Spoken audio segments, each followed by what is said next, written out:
Great to meet you. Thank you for taking a minute out today. I appreciate it. Yes, thank you very much. So, before we get into your life as a writer, a commentator, and a navigator, all these good things that you're doing, I want to know.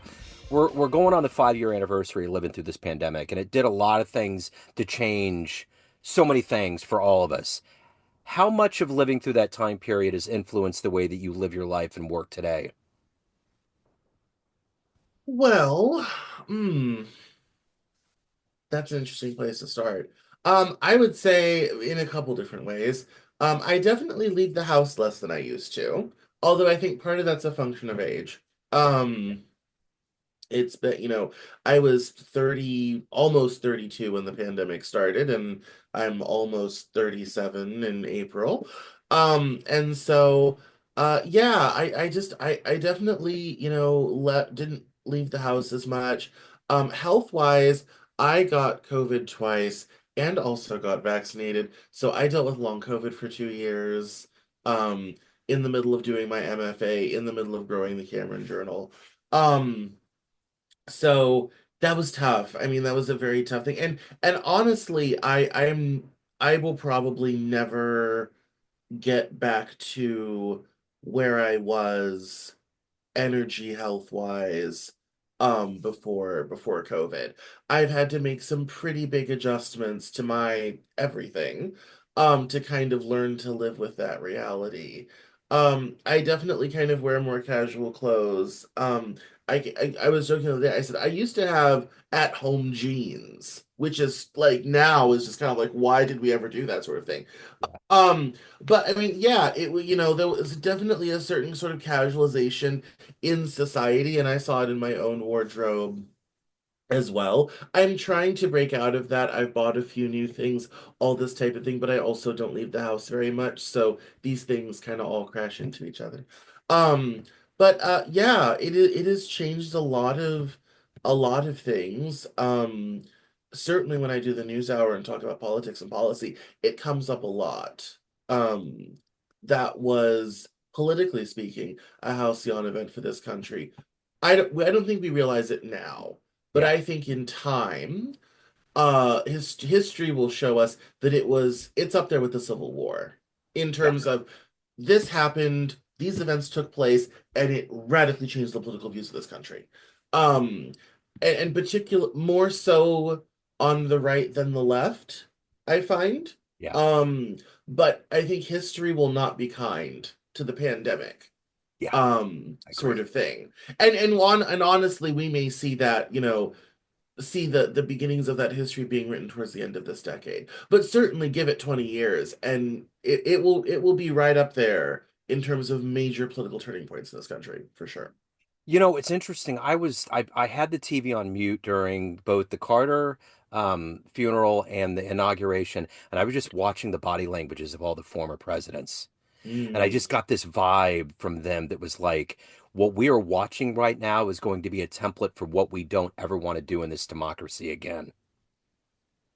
Well, I mean, yes, there's an excellent argument for that. The reality is, and I kind of said this at the time, um, is most Americans are not used to the government reaching into their everyday lives and allowing them to or to not do something. This contrasts with pretty much the rest of the world, by the way.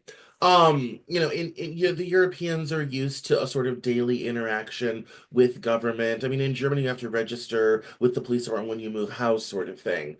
Same thing in France.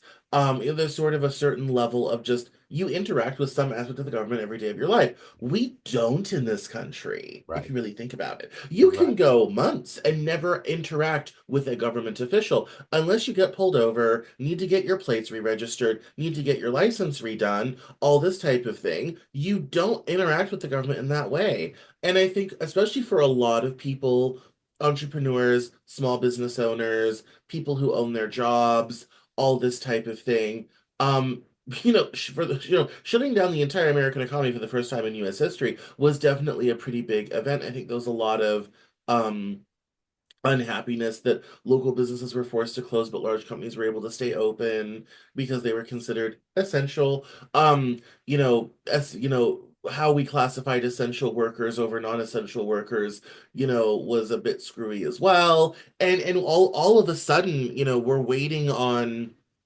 pins and needles for the latest edict, coming out of the government for, am I going to be able to, get my business back up and running and all this type of thing, and and do I need to finally close and retire, which many people did.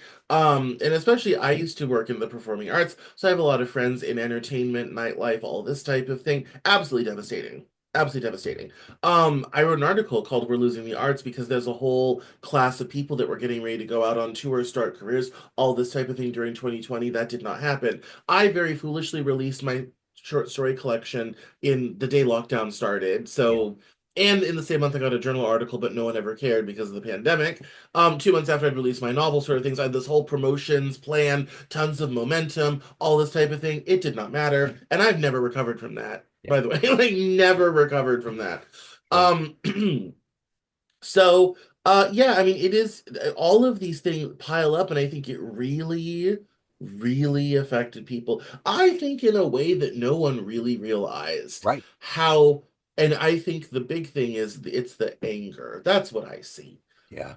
is how angry people are about it. Mhm. That, that would ever be allowed to occur, that it would be a thing, and that they would have to, you know, make sacrifices for greater good and greater society. And let's face it, that's not something that we ask people to do that often. And this isn't the greatest generation that won World War II who is used to doing that. Um, so it's a very difficult thing, but I mean, yes, I think that is definitely a factor in it all. And it may not matter because we don't know how long democracy will continue in this country. Yeah. So, Yeah. So let's get to the heart and soul of what you do on a daily basis. And I'm going to do it this way. I'm going to put you in front of a bunch of grade school kids. It's career day. Let's say they're 10 or 11 years old. And the kid in the back of the room is like, hey, what do you do for a living? How do you answer them? I'm an author, speaker, and I own a platform called the Cameron Journal, which is basically a magazine but on the internet. Not that you kids will remember what magazines printed on paper are. Um, but yes, it's a digital first publication that also includes a podcast and a learning platform. So you can come, you can read, you can listen, you can learn something, write that book, or experiment with philosophy. And we talk about things going on in the world. We talk about money and economy. I talk about business trends. Usually when I'm out speaking to at events and companies, I'm talking about business trends, and what's going on in the market and what I'm seeing and observing out there. And that's what the Cameron Journal is. It's really a journey. Yeah. You know, we go different places, talk to different people. I had a flat earther on a couple weeks ago. Um, we just kind of go and explore and find what we find. So, Cameron, what did you want to be when you were a kid? What was your ultimate dream for your life? I actually started out wanting to go into the hard sciences. So I want to study volcanoes. That was my greathood dream.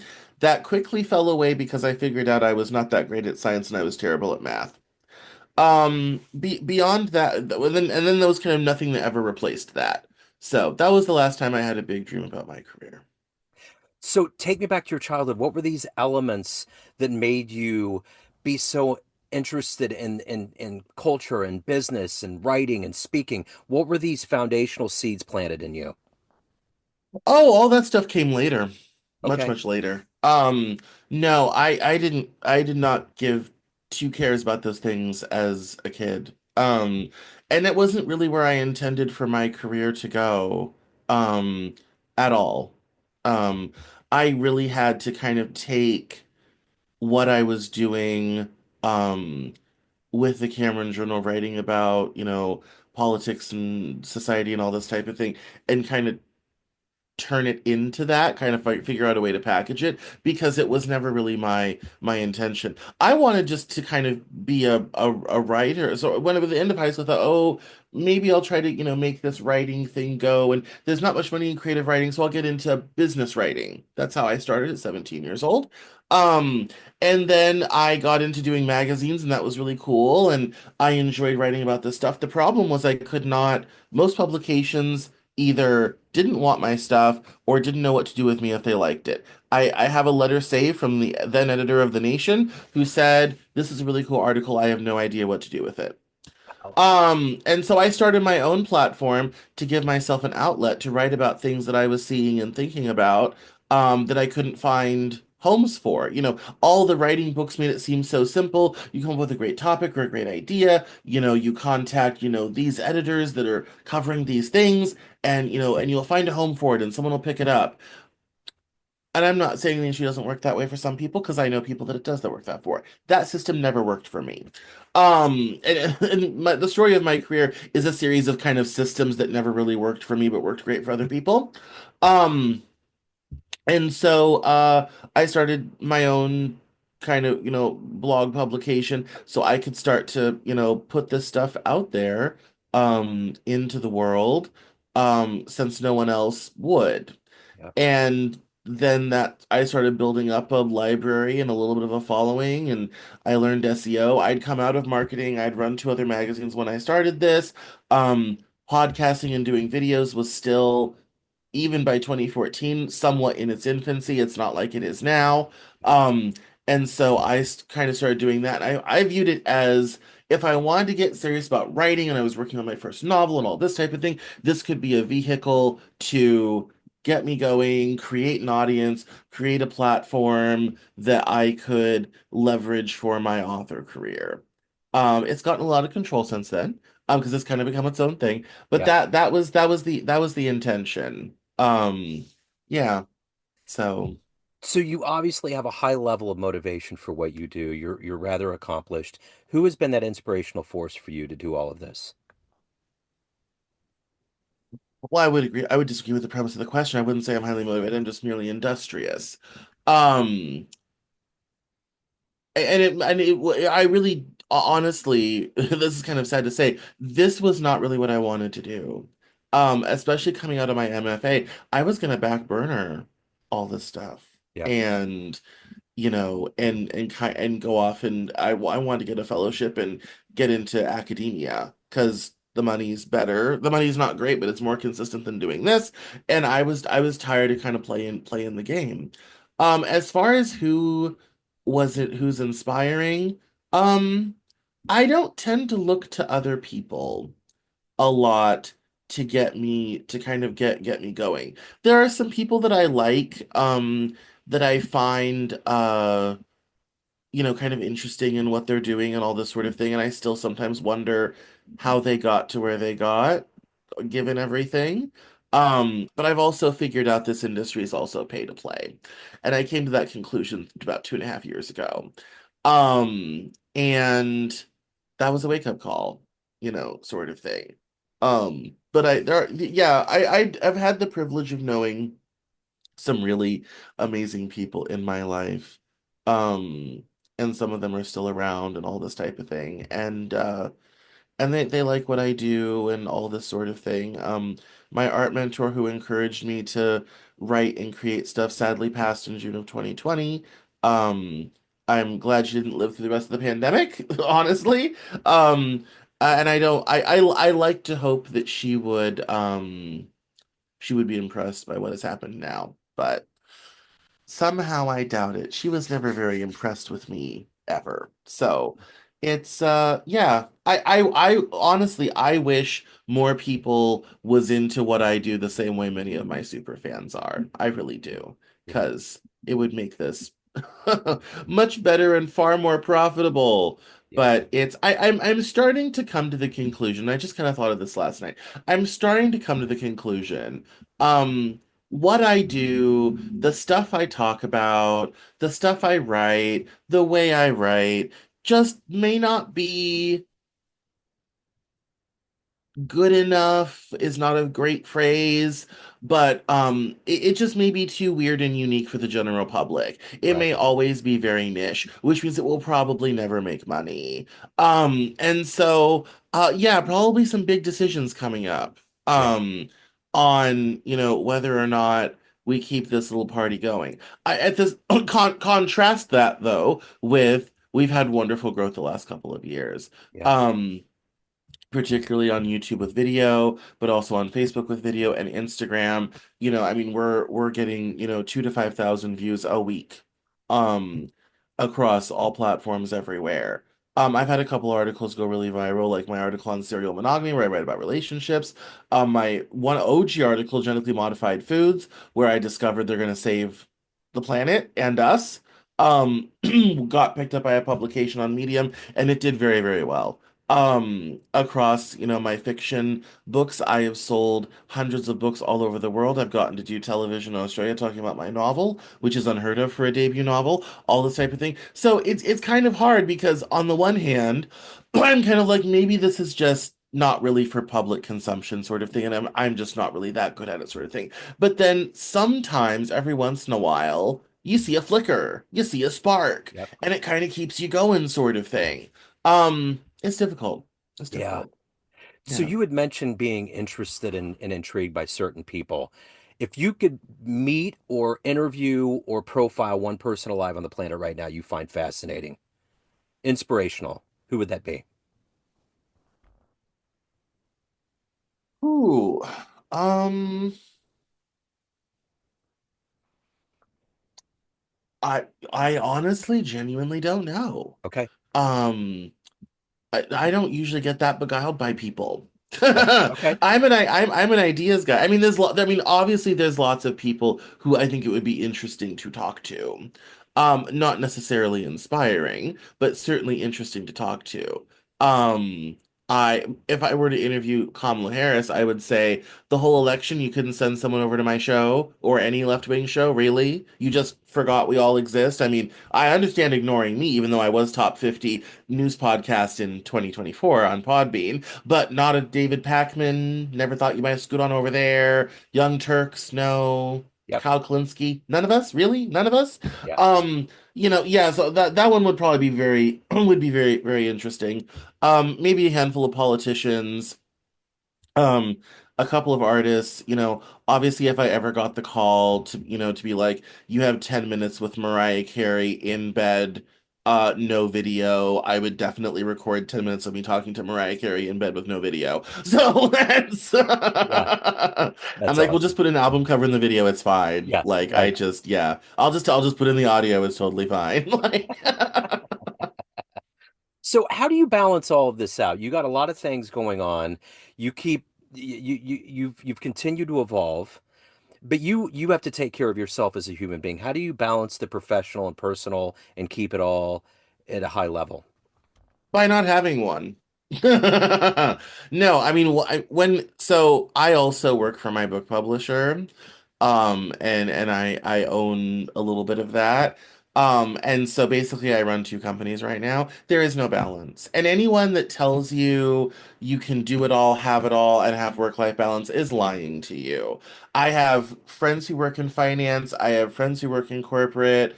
There is really no such thing as work-life balance. I'm also neurodivergent. I'm autistic.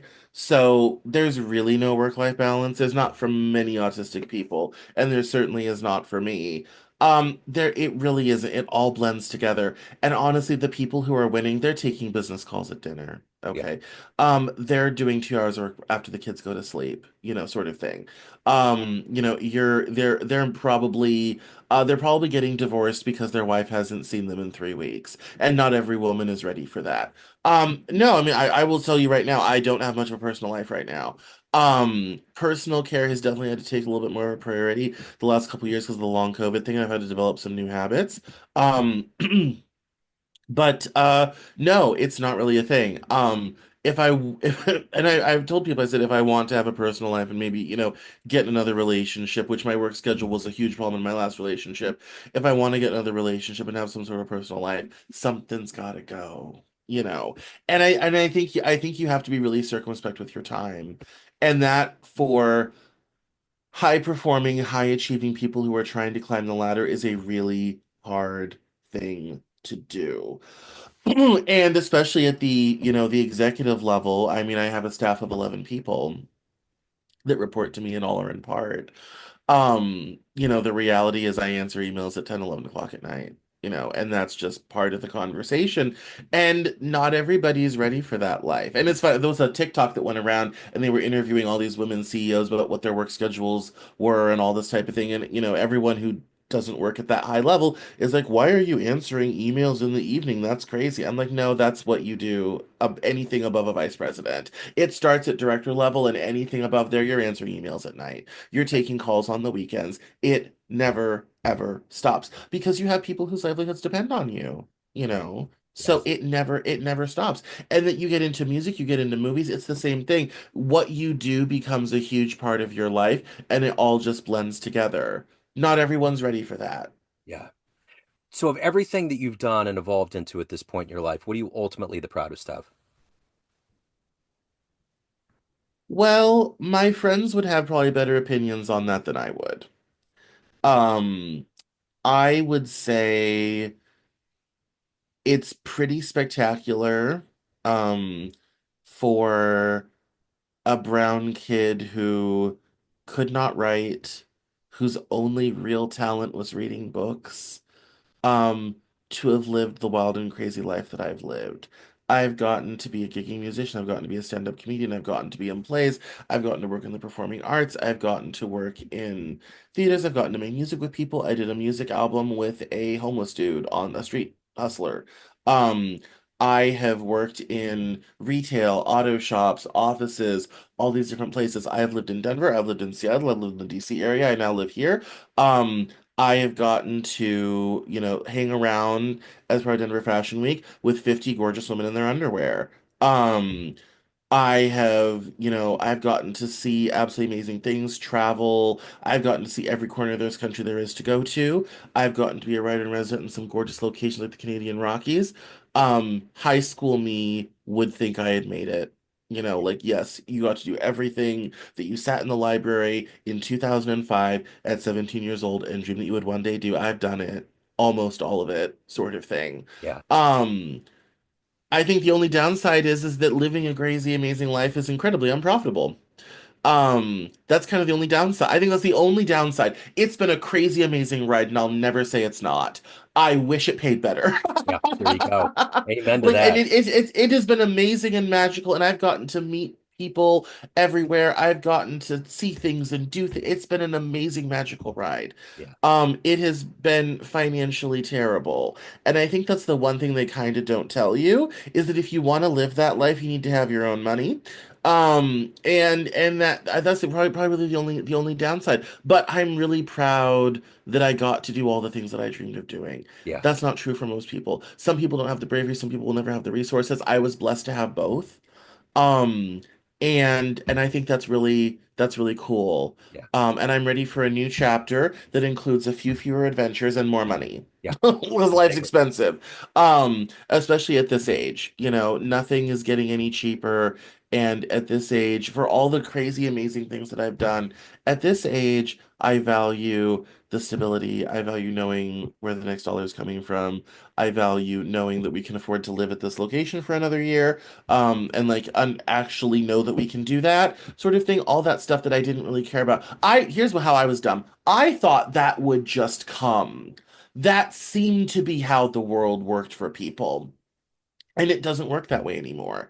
It worked that way for my parents. That world was already going away when I was hitting high school, and I've written a whole book about this called America's Lost Generation. It comes out this summer. And that it just kind of was like, oh yeah, you'll go and do crazy things, you'll meet people, and when you're ready, it'll all fall into place. That was not the truth. That was not the story that was true for me, and that was not true for millions of people. And a lot of folks have gotten left behind. And I thought it would just kind of all happen into place. And as it turns out, if you want to have that, you apparently now really have to specifically make decisions around and create that in a very specific way.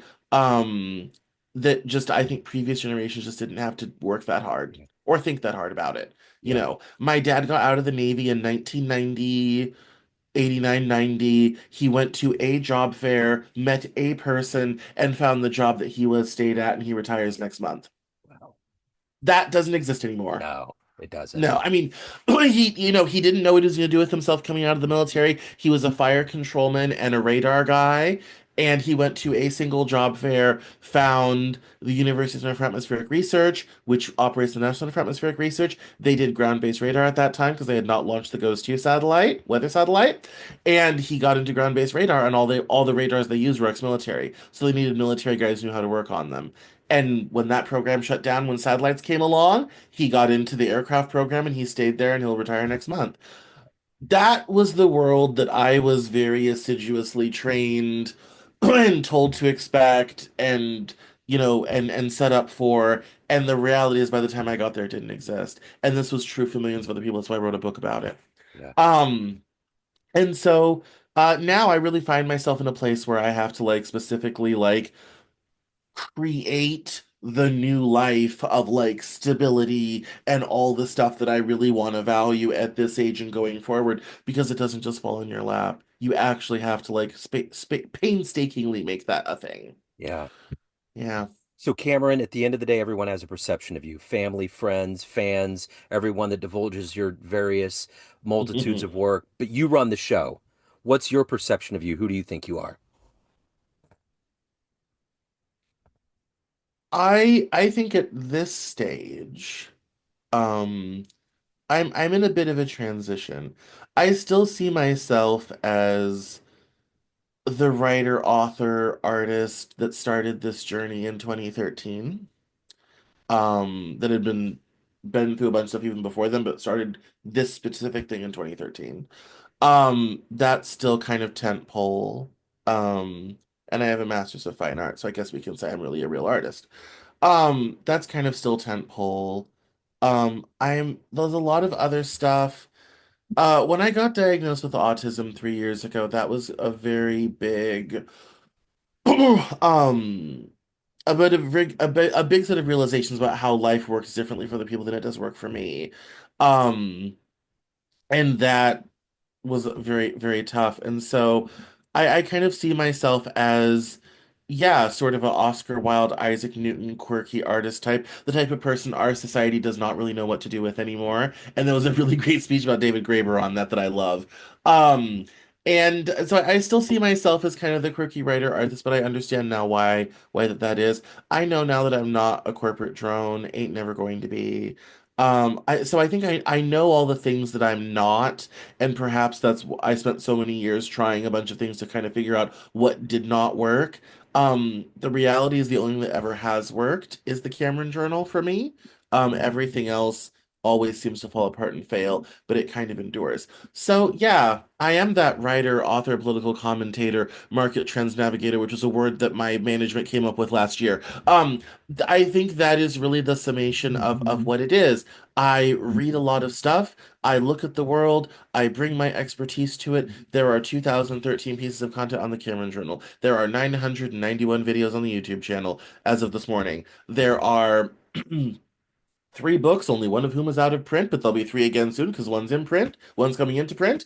It's all of that stuff. It's all of the years of research. It's all the years of putting stuff together. It's all the years of content, of commentary, of talking to fascinating people from porn stars to the head of the UCLA screenwriters program. All the range of which have been on the show. All this type of thing. It's all of that stuff. So I would say I'm defined by the people, the relationships, and the stuff that I've done and the journey that I have been on. And so all the things in the bio are still true. And I hope they're true 10 years from now, 20 years from now. But I've also lived life long enough to know things change, things come and go. I don't work in fashion anymore. I love it, but I don't. Um I do content around fashion and everything, but that was a time of my life and it ended. And there may be some other things that have their time and then they go. Everything has its season. Yeah. So, yeah. So, how do you remain hopeful in this very weird world we live in right now? How do you remain grounded and hopeful with everything? Um, a history book and a bottle of Knob Creek. And I'll just say thank God for legalized marijuana. Um, Uh, I'm always I'm always heartened by, regardless of politics, the way Americans help each other. Yeah. And I was reminded that during Hurricane Helene, there were people who were getting people out on the back of mules and donkeys like it was 1850. Um, we spring into action, you know, Yep. regardless of it all. And I think that is probably our country's greatest power Hmm.